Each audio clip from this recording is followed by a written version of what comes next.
Seorang wanita menghadiri pesta tanpa mengenakan bra untuk pertama kalinya. Seketika, ia memukau semua orang. Para bos dari berbagai perusahaan berdatangan untuk bersulang dan mengajaknya mengobrol. Bahkan, seorang anak orang kaya yang sangat berpengaruh pun datang. Mendengar hal itu, Sun Yi langsung ketakutan dan berkeringat dingin. Ternyata dia adalah Chen Feng, putra kedua keluarga Chen. Kemudian, Chen Feng membawa sebotol anggur ke hadapan Sun Yi. Terakhir kali kau tidak memberiku muka. Kau harus minum anggur permintaan maaf ini. Kau harus mengerti. Ini perintah. Kemudian, Chen Feng meletakkan tangannya di bahu Sun Yi dan menunjukkan ekspresi serakah. Aku sudah memesan kamar suite presiden. Tenang saja, kau punya tempat tidur kalau mabuk. Cepat minum. Jangan sok jual mahal. Sun Yi langsung ketakutan dan berkeringat dingin. Ia ragu-ragu untuk memenuhi permintaan Chen Feng. Karena kelakuan buruk Chen Feng sudah diketahui semua orang. Setiap wanita yang dia inginkan, apapun caranya, dia akan mendapatkannya. Melihat Sun Yi tidak bergeming, Chen Feng langsung marah besar. Sialan, berani-beraninya kau sok suci di depanku. Bahkan Xia Ruoxue pun harus minum kalau aku suruh. Belum selesai bicara, anggur di tangannya tiba-tiba direbut. Ternyata itu Ye Chen. Lalu, Ye Chen membanting botol anggur itu ke kepala Chen Feng. Chen Feng langsung memegangi kepalanya dan menangis kesakitan. Darah mengalir deras dari kepalanya. Ye Chen berkata dengan tenang, "Kau ini siapa? Berani-beraninya kau memaksanya minum?"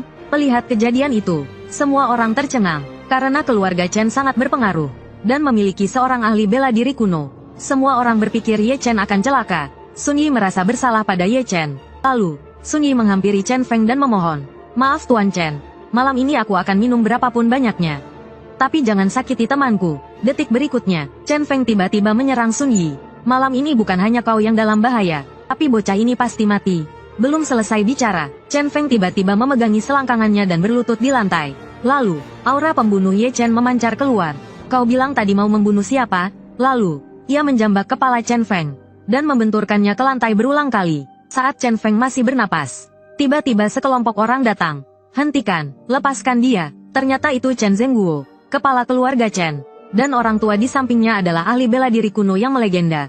Mendengar itu, Ye Chen melepaskan kepala Chen Feng. Lalu, orang tua di kejauhan menarik perhatiannya. Mungkin ini ahli bela diri kunonya. Chen Feng, dengan tubuh penuh luka, mengadu pada Chen Zhenguo. "Ayah, bocah ini memukulku. Ayah harus membelaku." Lalu Chen Zhenguo marah besar. Diam dan minggir. Lalu ia berbalik dan bertanya pada Pak Tua Ming. "Pak Tua, bocah itu siapa?" Pak Tua Ming mengangkat jarinya dan memberi isyarat. Dia juga seorang praktisi seni bela diri kuno. Tapi sepertinya dia baru saja memasuki ranah Guwu. Namun, Ye Chen tidak takut. Ia bertanya dengan tenang, "Ada lagi, apa maumu?" Pak Tua Ming kemudian menyeringai jahat. "Aku baik hati, jika kau memohon ampun, aku akan mengampunimu." Pak Tua Ming mengelus jenggotnya. Aura di dalam tubuhnya tiba-tiba meledak. Dengan suara mendesing, ia berpindah tempat ke depan Ye Chen. "Belum mau memohon ampun? Kalau kau memohon ampun, aku akan lebih ringan padamu." Ye Chen mendengus dingin setelah mendengarnya. "Orang tua, sudahkah kau siapkan peti matimu?" Pak Tua Ming langsung marah mendengarnya. "Bocah, kalau begitu matilah." Setelah mengatakan itu, cakar energi yang tajam terbang menuju Ye Chen. Namun, Ye Chen dengan mudah menghindarinya. Ye Chen mengepalkan tinjunya dengan kuat. Seluruh aura pembunuhnya terkonsentrasi di tinjunya. Kemudian, ia meninju gigi depan Pak Tua Ming. Tubuh Pak Tua Ming terbanting keras ke lantai. Detik berikutnya, Pak Tua Ming langsung jatuh tersungkur. Melihat ini, Chen Zhenguo langsung ketakutan dan berkeringat dingin. Pak Tua Ming yang sangat kuat dikalahkan oleh Ye Chen dengan satu serangan. Pak Tua Ming kemudian duduk sambil memegangi gigi depannya. "Siapa kau sebenarnya?" Ye Chen mendengus dingin. "Kau pantas tahu siapa aku?" Suaranya seperti gelombang energi, tiba-tiba membuat semua orang pusing. Pak Tua Ming yang berada paling dekat, bahkan terluka dan muntah darah. Ye Chen perlahan berjalan menuju Chen Zhenguo. "Kau yang tadi ingin mengampuniku?" Chen Zhenguo langsung ketakutan dan gelisah. Ia memberi perintah, dan para pengawal di sampingnya langsung menyerbu. Namun, begitu mereka sampai di depan Ye Chen, mereka dipukul mundur oleh Ye Chen. Dengan satu pukulan, semua pengawal langsung dikalahkan. Melihat ini, Chen Zhenguo tidak berani lagi sombong. Ia berlutut di kaki Ye Chen dan memohon ampun. "Bos, kami tidak tahu kalau Sun Yi adalah wanitamu." Mendengar itu, aura pembunuh di dalam tubuh Ye Chen meledak. Ada dendam yang harus dibalas. Tapi saat itu, tiba-tiba terdengar suara dari kejauhan. "Berhenti!" Menjauh dari mereka berdua. Tapi sebelum selesai bicara, polwan yang berteriak itu tertegun. Siapa bocah ini? Chen Zhenguo bahkan berlutut di depannya. Bahkan praktisi seni bela diri keluarga Chen dikalahkannya. Namun saat itu juga, aura pembunuh Ye Chen menyebar ke seluruh tubuhnya. Perlahan, dia berjalan ke arah Chen Zhenguo. Tangannya dengan cepat mencapai bagian belakang kepala Chen Zhenguo. Detik berikutnya, Chen Zhengguo yang beratnya ratusan kati diangkat dengan satu tangan olehnya. Pak polisi, orang ini melecehkan wanita baik-baik. Begitu kata-kata itu terucap, polwan itu tiba-tiba mengangkat pistolnya ke arah Ye Chen. Lepaskan dia, kalau tidak, saya akan menembak. Tapi Ye Chen tidak melepaskannya. Dia hanya berkata dengan tenang, ini urusan pribadi, tolong jangan ikut campur. Polwan itu langsung tercengang. Dia kembali memberi peringatan kepada Ye Chen. Segera berjongkok dan peluk kepala Anda. Detik berikutnya, aura pembunuh Ye Chen langsung memancar keluar. Namun, tepat saat dia akan bergerak, tiba-tiba tangan ramping menggenggamnya. Ternyata itu Sun Yi. Sudah cukup. Jangan memperbesar masalah ini. Jika kamu tidak berhenti, aku akan memutuskan hubungan denganmu. Ye Chen langsung merasa tidak berdaya. Jadi, Ye Chen terpaksa berhenti. Dia langsung berubah menjadi pria penurut, mematuhi setiap perintah Sun Yi. Lalu Sun Yi menjelaskan, lagi pula kamu membela diri, pergi ke kantor polisi, buat laporan, dan semuanya akan baik-baik saja. Tapi Ye Chen tampak acuh tak acuh, karena dia ingin pergi, tidak ada yang bisa menghentikannya. Selanjutnya, polisi membawa Ye Chen ke kantor polisi. Tapi setelah melihat rekaman CCTV ratusan kali, polisi menemukan bahwa Ye Chen memang membela diri. Namun, beberapa bagian telah dihapus. Bagian yang dihapus itu adalah adegan pertarungan Ye Chen dengan pendekar kuno. Karena tidak menemukan apapun, polwan itu terpaksa melepaskan Ye Chen. Namun, setelah keluar dari kantor polisi, Ye Chen tidak merasa tenang. Karena begitu dia meninggalkan Jiang Cheng, ayah dan anak Chen Zhengguo pasti tidak akan melepaskan Sun Yi. Saat itu juga, Sun Yi tiba-tiba merasakan aura berbahaya dari Ye Chen. Detik berikutnya, Ye Chen langsung menyadari keanehan Sun Yi. Lalu dia menggodanya. Kenapa kamu menatapku? Melihat itu, rasa malu langsung muncul di hati Sun Yi. Melihatnya malu dan salah tingkah, Ye Chen segera menjelaskan, aku ingin bertanya, apakah kamu punya tempat tinggal? Mendengar itu, Sun Yi mengundang Ye Chen untuk tinggal di rumahnya. Sementara itu, sebuah mobil polisi berhenti di pinggir jalan. Ternyata itu polwan tadi. Dia melihat Ye Chen di depan Sun Yi, seperti anak kecil berusia 3 tahun. Dia langsung merasa bahwa kejadian tadi pasti tidak sesederhana itu. Tapi sendirian, dia akan kesulitan untuk menemukan sesuatu. Lalu dia menelepon ke toko komik elang. Ternyata polwan itu meminta bantuan kakak seperguruannya. Dan kakak seperguruannya itu adalah Kapten Tim Serbu Naga Sakti. Maka, Ying Qing langsung menyetujuinya. Kemudian, Ying Qing membuka laptopnya dan menonton rekaman Ye Chen dikeroyok. Melihat kejadian itu, Ying Qing berkata, begitu banyak pengawal yang merupakan mantan pasukan khusus malah mengeroyok satu orang. Sungguh memalukan. Namun, sebelum para pengawal sampai di dekat Ye Chen hanya mengangkat sedikit tangannya, dan puluhan pengawal langsung terjatuh. Ying Qing langsung terkejut. Kemudian, ia menyadari bahwa Ye Chen adalah seorang praktisi bela diri kuno, dan seorang Grandmaster bela diri yang sangat kuat. Lalu, Ying Qing bergegas mengambil ponselnya, dan menelepon polwan itu, adik seperguruan. Aku butuh semua informasi tentang pemuda di video itu. Segera, sementara itu, di apartemen metropolitan Jiangcheng, Sun Yi baru saja selesai mandi. Lalu dia menyuruh Ye Chen cepat mandi juga. Kemudian, Sun Yi keluar dari kamar mandi. Melihat itu, Ye Chen berkata dalam hati, gadis kecil ini benar-benar tidak waspada di depanku. Tak lama kemudian, Ye Chen pergi ke kamar mandi untuk mandi. Tapi saat itu, dia tiba-tiba teringat 5 tahun yang lalu. Diselamatkan oleh gurunya seharusnya menjadi hal yang baik.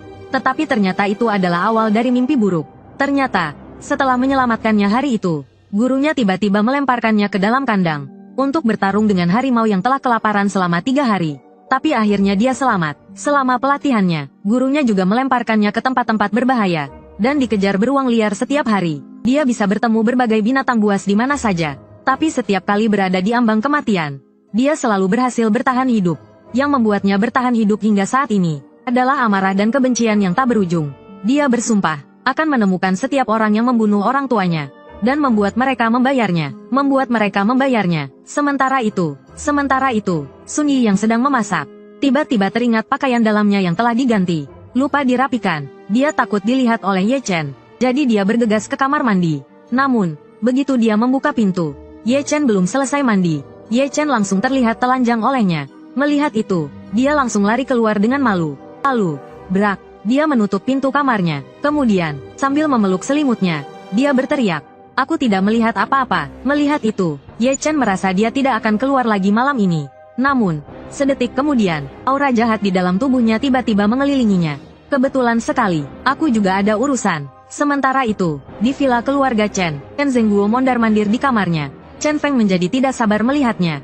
Berhenti mondar-mandir, aku pusing melihatmu. Tak disangka, setelah mengatakan itu, Chen Zhenguo tiba-tiba menamparnya. Kalau bukan karena kau bajingan, Tuan Ming tidak akan cacat. Saat itu, Chen Feng malah membantah. Ayah, ada kakek. Dia tidak berani macam-macam. Mendengar itu, Chen Zhenguo langsung berkeringat dingin. Aku merasa tidak tenang, maka dia berencana untuk meminta bantuan ayahnya besok. Chen Feng masih berpikir, setelah kakek menangkap Ye Chen, aku pasti akan menikmati Sun Yi. Namun, mimpinya belum selesai. Saat itu, tiba-tiba terdengar suara, wanitaku. Ye Chen, beraninya kalian sentuh? Keduanya langsung berkeringat dingin setelah mendengarnya. Lalu, swos, Ye Chen langsung teleportasi di depan mereka. Kita perlu bicara baik-baik. Chen Zhenguo mengira, Ye Chen tidak berani membunuh mereka. Tapi sedetik kemudian, aura pembunuh Ye Chen menyebar ke seluruh tubuhnya. Telapak tangannya dipenuhi petir hitam. Kalian pikir aku tidak berani membunuh kalian? Mendengar itu, air mata mereka langsung mengalir deras. Lalu mereka buru-buru bertanya, kami tidak punya dendam. Kenapa kau melakukan ini? Mendengar itu, Ye Chen tidak marah, malah tertawa terbahak-bahak. Dia mengangkat tangannya sedikit. Aura pembunuh langsung berkumpul di telapak tangannya. Sedetik kemudian, dia menghantam wajah Chen Zhenguo. Lalu dia mengangkat kepala Chen Zhenguo. Dan bam, membenturkannya ke lantai. Keduanya langsung pingsan. Sementara itu, di Gunung Wuyi, Chen Yuanli dikelilingi oleh gelombang listrik yang kuat. Namun saat itu, dia tiba-tiba memuntahkan darah. Dia merasakan sesuatu yang buruk telah terjadi. Apakah seseorang membunuh Zhenguo dan Afeng? Chen Yuanli langsung murka. Aku bersumpah akan mencabik-cabik si brengsek itu. Sementara itu, Ye Chen di rumah, dikelilingi oleh naga emas. Dia tiba-tiba membuka matanya. Lalu dia menarik napas dalam-dalam. Aura di Tiongkok ini terlalu tipis. Namun saat itu, batu di sampingnya, tiba-tiba mengingatkannya bahwa seminggu lagi, hari ini adalah hari peringatan kematian orang tuanya. Dia menatap batu itu dan bergumam. Ini adalah pusaka keluarga Ye kami. Tapi sampai sekarang tidak ada reaksi apapun. Saat dia mengira itu hanya batu biasa, tiba-tiba dia menemukan tulisan di batu itu. Teteskan darah. Ye Chen berpikir, apakah aku harus meneteskan darah untuk mengakuinya sebagai pemilik? Lalu dia menggigit jarinya, dan meneteskan darahnya ke batu itu. Detik berikutnya, tiba-tiba terdengar suara ledakan. Batu itu terbakar dengan api yang berkobar. Ye Chen tiba-tiba merasa sedikit pusing. Namun saat itu juga, Ye Chen tiba-tiba muncul di pavilion pedang. Setelah Ye Chen sadar, dia tercengang melihat pemandangan ini. Tempat apa ini? Saat itu juga, pedang-pedang di pavilion pedang tiba-tiba menjadi hidup. Lalu dengan suara swish, ratusan pedang terbang menuju Ye Chen. Namun saat itu juga, tiba-tiba terdengar suara marah. Alam bumi tingkat akhir yang tidak berarti. Berani-beraninya kau memasuki makam reinkarnasi. Kau bahkan tidak bisa membangkitkan tekad nisan terlemah. Nyahlah kalau kau tidak ingin mati. Ye Chen langsung ketakutan dan berkeringat dingin. Bersamaan dengan itu, dia seperti baru saja mengalami mimpi buruk. Tiba-tiba dia terbangun dari kejadian barusan. Lalu dia tiba-tiba duduk, sambil melihat batu di tangannya. Apakah ini harta karun dari zaman kuno? Lalu Ye Chen mengingat suara orang kuat tadi. Mungkinkah jika kekuatanku mencapai ambang batas tertentu, aku bisa membangkitkan tekad orang kuat di dalam nisan?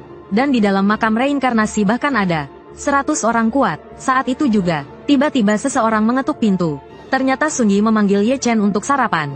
Namun saat sarapan, Ye Chen masih sempat menggoda Sun Yi. Sun Yi, kau terlalu baik padaku. Bagaimana kalau aku menghangatkanmu di musim dingin? Syaratnya, biarkan aku tinggal di sini. Dengan syarat aku bisa tinggal di sini. Mendengar itu, Sun Yi tersenyum malu-malu. Menghangatkanku, kau mau memanfaatkan aku, ya? Tapi membiarkanmu tinggal di sini juga bukan tidak mungkin. Kau harus bayar sewa, dan urus pekerjaan rumahmu sendiri. Setelah mendengar itu, Ye Chen langsung sangat kecewa. Karena dia tidak punya uang untuk membayar sewa. Dia langsung menarik selembar tisu, lalu menulis dengan cepat di atasnya. Kemudian, dia memberikan resep pil peremajaan kepada Sun Yi. Meskipun ini hanya pil peremajaan tingkat dasar, tapi itu cukup untuk menghidupi perusahaan publik. Sun Yi tercengang mendengarnya. Benda ini bisa menghidupi perusahaan publik? Lalu Ye Chen menjelaskan, bukankah perusahaan kalian bergerak di bidang kecantikan? Berikan formula ini ke bagian teknis. Paling tidak bernilai 10 juta. Saat itu, tiba-tiba telepon Sun Yi berdering. Ternyata itu Xia Ruoxue, memberitahu Sun Yi ada rapat darurat, lalu melambaikan tangan ke Ye Chen. Kakak sedang buru-buru, tidak ada waktu untuk mendengarkan bualanmu. Sementara itu, Ye Chen keluar berjalan-jalan sambil melihat kerumunan orang. Masih berpikir dalam hati, ku dengar pengobatan Cina sedang lesu. Ternyata memang benar seperti ini. Lalu Ye Chen membuka lapak di pinggir jalan, bernama Tangan Ajaib Penyembuh. Dia berteriak menggunakan megafon di jalan. Promosi pembukaan, diskon 20% untuk semua, menyembuhkan semua penyakit, biaya konsultasi mulai 100 juta, tidak sembuh, uang kembali. Setelah mendengar itu, orang-orang berkerumun. 100 juta, orang gila dari rumah sakit jiwa mana ini? Lalu orang-orang ingin memanggil polisi. Ye Chen langsung tercengang mendengarnya. Mau panggil polisi, lebih baik aku pindah tempat saja. Saat itu, tiba-tiba terdengar sebuah suara. Penipu di sana, ikut saya. Lalu Ye Chen mengikuti ke rumah wanita itu.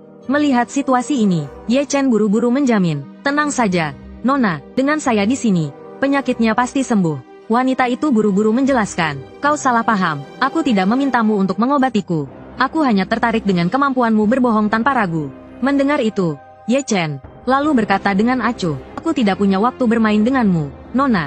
Cari orang lain saja. Tapi baru saja selesai bicara, wanita itu tiba-tiba mengeluarkan kartu 100 juta. Melihat hal ini, Ye Chen langsung menerima kartu itu. Aku lebih suka gayamu yang angkuh tadi.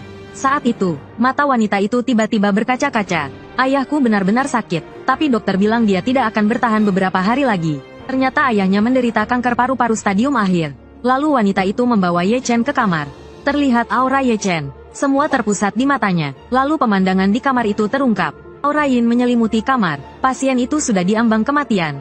Pengobatan duniawi tidak bisa menyelamatkannya. Wanita itu menggenggam tangan Ye Chen dan berkata, kumohon, uangnya tidak akan kurang sedikit pun. Saat itu, Ibu Sen Menjia tiba-tiba pulang. Dan juga tabib Qiu. Begitu masuk, air mata ibunya langsung bercucuran. Jika Haihua pergi, bagaimana aku bisa hidup? Ternyata tabib Qiu yang memberitahu ibunya, bahwa ayahnya tidak punya banyak waktu lagi. Namun, pada saat itu juga, kakak laki-lakinya malah mengejek Sen Menjia. Hidup, tua, sakit, dan mati itu wajar. Kenapa kau bohongi ibu? Kakak laki-lakinya saat itu bukannya sedih, malah sangat gembira. Dia bahkan berjanji akan memakamkan ayahnya dengan mewah. Mendengar itu, Sen Menjia langsung marah besar. Ternyata setelah Sen Menghua meninggal, warisannya akan dibagi rata bertiga. Sen Menglong, demi mendapatkan semua harta, berniat membuat ibunya marah sampai mati. Sen Menjia tidak tahan lagi. Kau benar-benar binatang, ayah sudah seperti ini. Apa kau bahkan tidak bisa berpura-pura sedikit pun? Mendengar itu, Sen Menglong langsung naik pitam. Wanita jalang, berani kau memakiku? Setelah berkata begitu, dia langsung mengangkat tangannya untuk menamparkan Sen Menjia. Namun, sebelum tangannya mencapai wajah Sen Menjia, tiba-tiba sebuah tinju mendarat di wajahnya. Kemudian dia terbanting keras ke lantai. Ternyata itu Ye Chen. Melihat itu, semua orang langsung terkejut.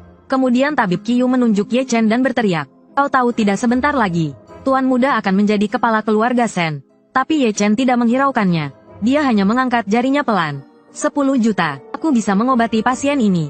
Pria itu menderita kanker paru-paru stadium akhir, tetapi masih menahan rasa sakit, terus melawan penyakitnya. Pada saat kondisinya paling parah, semua anggota keluarganya berkumpul di samping tempat tidurnya. Istrinya, melihat kondisinya semakin memburuk, tidak bisa menahan air matanya dan mulai menangis terseduh-seduh. Tetapi putranya tidak menunjukkan reaksi apapun, malah terlihat sangat senang. Dia bahkan berbicara kasar kepada ibunya, berniat membuat ibunya marah sampai mati di tempat. Karena putranya ingin dia cepat meninggal. Setelah membuat ibunya meninggal karena marah, dia bisa memonopoli semua harta keluarga, menjadi kepala keluarga paling berkuasa di Jiangcheng. Tepat di saat genting ini, Ye Chen tiba-tiba menawarkan bantuan. 10 juta, aku bisa mengobati pasien ini. Kemudian semua orang menyetujui tawaran Ye Chen. Ye Chen memandang pria di tempat tidur. Bisa bertemu denganku, berarti kau belum ditakdirkan untuk mati. Kemudian Ye Chen mengumpulkan energi di jarinya, dan mulai membaca mantra, langit dan bumi, kuning dan hitam, Mei, formasi Yin Mo Huan Yang, bangkit. Detik berikutnya, puluhan jimat mengelilingi pria itu. Sesaat kemudian, aura kematian keluar dari mulut pria itu. Lihat ini, Ye Chen langsung merasakan, kini diselimuti aura kematian, pembuluh darahnya tersumbat, seharusnya tak mungkin selamat. Tiba-tiba Ye Chen mengeluarkan sebuah jarum perak. Lalu, ratusan jarum perak beterbangan, menancap di sekujur tubuh pria itu. Aura kematian langsung keluar dari tubuhnya. Kemudian, Ye Chen melancarkan satu pukulan dan satu tamparan. Detik berikutnya, aura kematian dalam tubuh pria itu langsung menghilang. Lalu, asteris gedebuk, asteris. Pria itu jatuh di tempat tidur. Namun wajahnya sudah kembali normal. Ye Chen keluar dari kamar. Semuanya berjalan lancar. Dia akan segera bangun. Sang ibu langsung berseri-seri. Lalu ia memberikan sebuah kartu pada Ye Chen. Tuan, uangnya ada di dalam kartu ini. Namun, sebelum kartu itu sampai ke tangan Ye Chen, tiba-tiba Sen Menglong merebutnya. Bu, sadarlah, ayah menderita kanker paru-paru stadium akhir. Pasti tidak bisa disembuhkan. Lalu ia menunjuk Ye Chen. Bocah, 10 juta ini tidak mudah didapatkan. Belum selesai bicara, jarinya ditunjuk oleh Ye Chen. Ye Chen sedikit menekan, dan Sen Menglong langsung berlutut. Dia akan bangun, tapi hanya bisa hidup 3 hari. 3 hari kemudian, tanpa obatku, dia tetap tidak akan selamat. Saat itu, tiba-tiba sesosok berjalan keluar. Shen Menglong langsung ketakutan dan berkeringat dingin. Astaga, dia manusia atau hantu? Ternyata itu ayah Shen Mengjia. Lalu pria itu berteriak pada keluarganya. Tabib ajaib, kemana tabib ajaibnya? Lalu ia bergegas menghampiri istrinya yang sedang bersedih. Sayang, dan putriku tersayang, aku sudah jauh lebih baik sekarang. Istrinya langsung bersukacita. Namun, ketika pria itu melihat putranya, wajahnya langsung berubah menjadi muram. Shen Menglong, kau banyak berulah akhir-akhir ini. Lalu ia menunjuk hidung Shen Menglong dan memakinya. Kau pikir aku tidak tahu apa yang kau lakukan? Mulai hari ini, aku tidak akan memberimu sepeser pun. Dasar binatang tidak tahu berterima kasih. Kalau kau tidak bisa menemukan tabib ajaib itu, akan kubunuh kau. Di sisi lain, grup Huamei kini berada dalam kesulitan. Harga saham grup Huamei anjlok. Jika grup tersebut tidak segera meluncurkan produk kecantikan baru, mereka akan segera bangkrut. Sun Yi tidak tahu harus berbuat apa. Saat itu, ia tiba-tiba merasa dadanya gatal. Lalu ia meraba dadanya, dan mengeluarkan secarik kertas dari dalamnya. Ternyata itu pil awet muda tingkat dasar dari Ye Chen. Sun Yi berpikir dalam hati, ketika formula yang dapat menyelamatkan perusahaan ini, tiba-tiba direbut oleh Suna. Coba kulihat, harta apa ini? Sampai disembunyikan di bra, seorang wanita meraba dadanya sendiri 99 kali sehari. Karena dia menyembunyikan formula kecantikan bernilai jutaan di dalam branya, dan formula ini bahkan bisa menyelamatkan perusahaannya dari kebangkrutan. Namun, saat dia ragu, tiba-tiba direbut oleh Suna.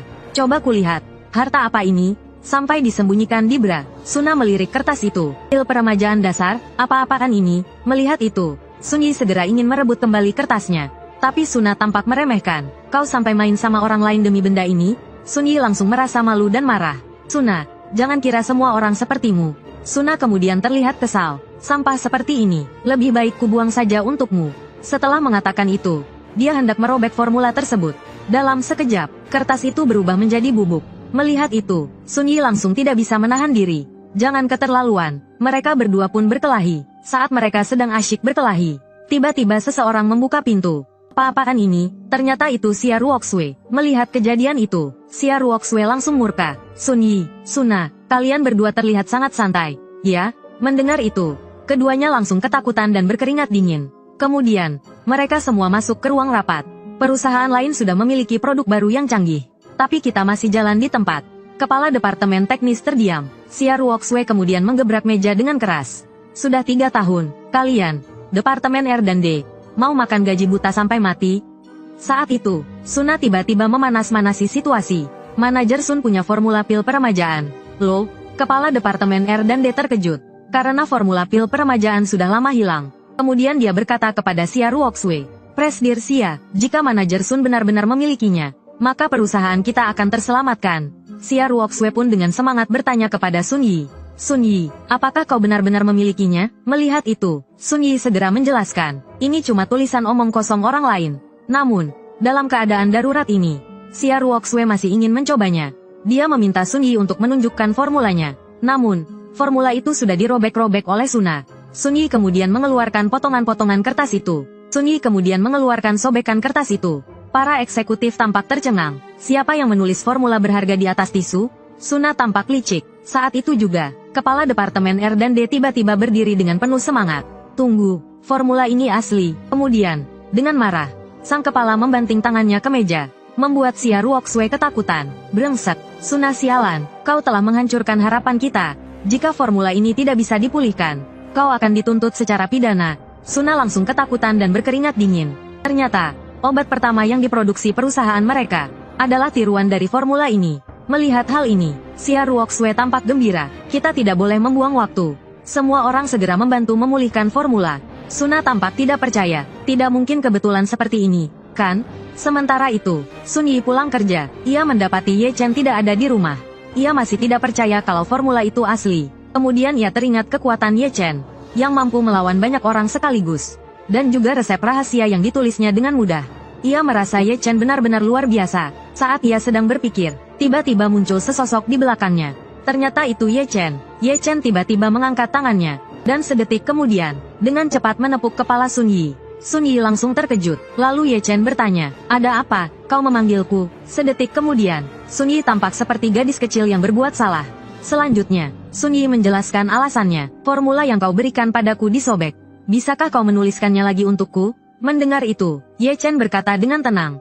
Formula itu hanya formula dasar. Lain kali aku akan menuliskan lebih banyak untukmu. Sun Yi terkejut mendengarnya. Dasar. Setelah selesai berbicara, Ye Chen mengantuk dan hendak kembali ke kamar untuk tidur. Sun Yi dengan malu-malu menarik Ye Chen. Melihat hal ini, Ye Chen menggodanya. Ada apa? Meskipun aku lelah, tapi jika kau memintanya, aku akan memenuhinya. Sun Yi tampak malu mendengarnya. Memang aku ada perlu, tapi kalau kau macam-macam, aku akan lapor polisi. Kemudian Sun Yi segera menjelaskan masalahnya. CEO Xia ingin bertemu denganmu.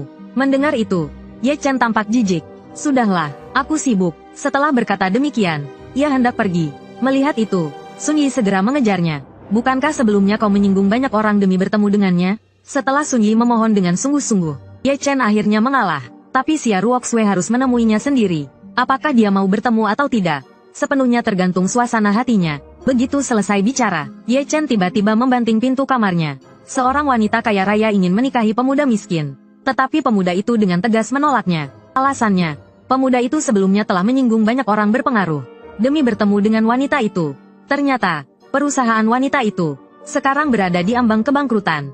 Untuk menyelamatkan perusahaannya, wanita itu memilih untuk mendekati pemuda miskin tersebut. Karena pemuda itu memiliki berbagai resep obat bernilai jutaan.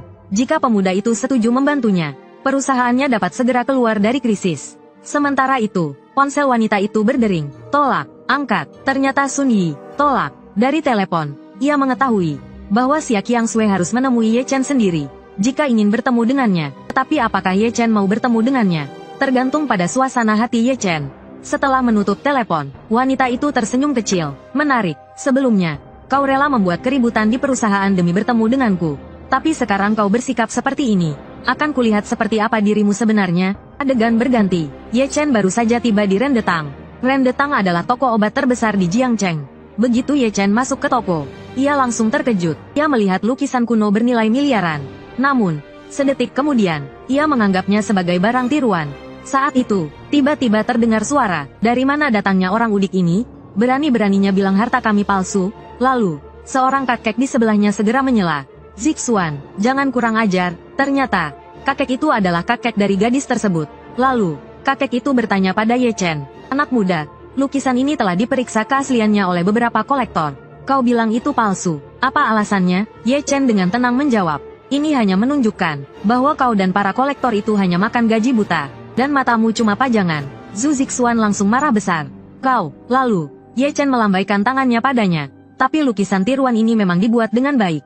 Simpan saja untuk menipu orang lain. Setelah berkata demikian, Ye Chen hendak pergi. Saat itu, Zhu Zixuan sudah tidak tahan lagi. Cuma preman, biar aku beri dia pelajaran. Ye Chen mendengus dingin. Setelah berkata demikian, kakinya bergerak cepat. Tendangan menyapu diluncurkan. Melihat itu, pria tua itu langsung berkeringat dingin. Celaka, gadis ini bisa membunuh orang. Detik berikutnya, tendangan kuat itu ditangkap oleh Ye Chen dengan satu tangan. Serius, hanya segini? Zhu Zixuan langsung tertegun. Aku bisa menendang 2 karung pasir sampai pecah. Bagaimana mungkin? Saat itu, Zhu Zixuan tiba-tiba tersadar dan menyadari Ye Chen memegang kakinya seperti sudah 10 tahun. Lepaskan, dasar mesum. Ye Chen tersenyum jahat. Nakal. Detik berikutnya, dia tiba-tiba membanting Zhu Zixuan ke tanah. Lalu Ye Chen berkata dengan tenang. Jurus ini untuk pria. Jika kau terus berlatih selama beberapa tahun lagi, kau akan cacat. Zhu Zixuan mengertakkan gigi. Beraninya kau membantingku. Jangan harap kau bisa pergi dengan selamat. Dia hendak menyerang lagi, tetapi dihentikan oleh kakeknya. Apa kau tidak sadar? Anak muda ini tadi menangkis tendanganmu tanpa menggunakan tenaga dalam. Mendengar itu, Zhu Zixuan dengan kesal menjelaskan. Aku tadi lengah, dan apa bocah ingusan ini tahu tentang tenaga dalam? Ye Chen mendengus dingin. Detik berikutnya, aura pembunuh Ye Chen terpancar keluar. Zhu Zixuan langsung ketakutan dan berkeringat dingin. Dia terduduk di tanah. Aura pembunuh. Bagaimana mungkin? Dia menyuruh kakeknya untuk lari. Kakeknya berdehem, lalu berkata dengan hormat. Maafkan cucu saya, anak muda. Dia lancang. Ye Chen melambaikan tangan. Tidak apa-apa, dia masih anak-anak. Zhu Zixuan merasa sangat malu. Lalu kakeknya bertanya pada Ye Chen. Saya tidak mengerti lukisan ini. Bisakah anak muda memberi pencerahan? Ye Chen setuju. Dia mengumpulkan tenaga dalamnya di tangan, lalu mengarahkannya ke lukisan. Detik berikutnya, informasi lukisan itu muncul. Tahun 2002. 1000 yuan. Lalu Ye Chen berkata dengan tenang. Dengan tenaga dalam, kita bisa mengetahui keaslian lukisan ini. Sementara itu, Zhu Zixuan telah menyiapkan ramuan yang diminta Ye Chen. Sementara itu, obat-obatan yang diminta Ye Chen sudah disiapkan oleh Zhu Zixuan. Lalu Ye Chen segera mengucapkan terima kasih. Zhu Xiaoxuan tersenyum nakal. Melayani Tuan adalah kehormatan bagi saya. Tapi ramuan ini sangat langka. Apakah Tuan membawa cukup uang?